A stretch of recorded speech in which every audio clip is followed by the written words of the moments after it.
It's 9:30. Well, the CDC has issued a new set of mask recommendations to help communities return to a normal life. As of now, the CDC says that 70% of Americans, based upon their location, can stop wearing masks and no longer have to socially distance.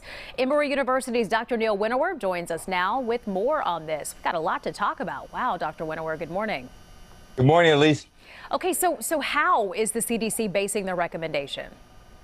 They're looking at three things: the community rates, the number of new hospital admissions as well, and then the percentage of hospital beds that are used or hospital capacity. And from that, they're generating a risk, either low, moderate, or high. Now, that sounds really confusing even to me, but if everyone just remembers that they could just Google COVID community checker and just go look that up. And once you do that, you can put your state and your county.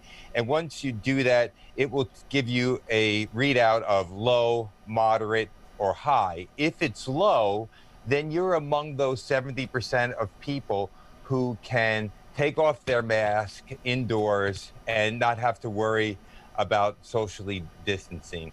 Okay. If you're in the high risk, you definitely need to still wear your mask. If you're in the moderate risk group, then it really depends on who you are, and they recommend to speak to your doctor. My mom in Florida is in this group. I just looked her up yesterday. Hey, Mom. And for her, she should still wear her mask, because if you're older or if you have underlying immune issues, then you're in a higher risk and you should err on the side of safety. But 70% of Americans are going to be in this low risk group, and they could take off the mask. But just go online. That's the easiest way. You don't have to remember all those three things. Just remember the search on COVID community checker. Okay, so it's been, what, 2 years, Dr. Winawer, we've been having these COVID chats with you, and you're always really candid with us, which I appreciate. What do you think of these recommendations? Do you think it's time to be lifting these restrictions? Yes and no. How's that for waffling? In some terms, yes, because the rates are plummeting. We have 1/10 of the rates that we now had 6 weeks ago. But when you look, there are about 18 million kids between the ages of 6 months to 5 years of age. We don't have a vaccine yet for that group.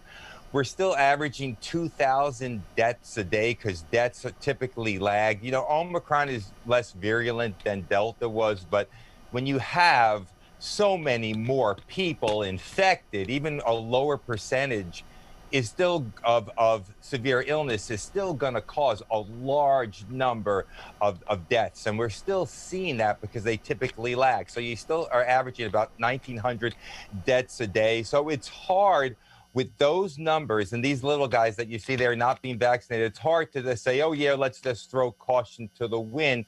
But I think the CDC is doing the right thing in terms of the large majority of American people can go ahead and do this. And if the rates change and if the hospital numbers change, then we have to be very fluid and then change the guidelines as well. But for now, I think it's a reasonable thing to do.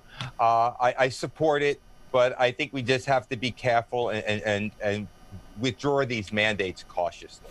So, Dr. Winawer, over 75 million Americans have recovered from COVID, many of them getting sick right before they were scheduled to have a planned surgery. How long do they need to wait?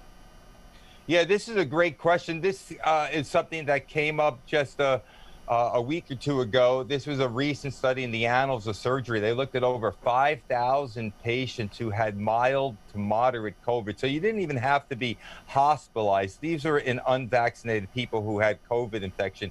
And it turns out that if you had surgery after your COVID infection within 30 days after your infection, you were at over 6 times the risk of developing a pneumonia post-operatively. If you were 1 to 2 months or 4 to 8 weeks, you were about 2.5 times more likely to develop pneumonia. And if you were out past 8 weeks, the risk then became normal. So my advice to everyone, if you've had, typically a lot of people are waiting on a hip or a knee replacement or a gallbladder removal or hysterectomy or other type of surgery that's that's elective. And this is the important thing. These were elective surgeries. These were surgeries that you could postpone safely. If that's the case and you have COVID, you should definitely be waiting 2 months at least before you go to surgery. Some good information for us. As always, Dr. Winawer, thank you so much, and we sure do appreciate you. My pleasure. Have a great week. You too.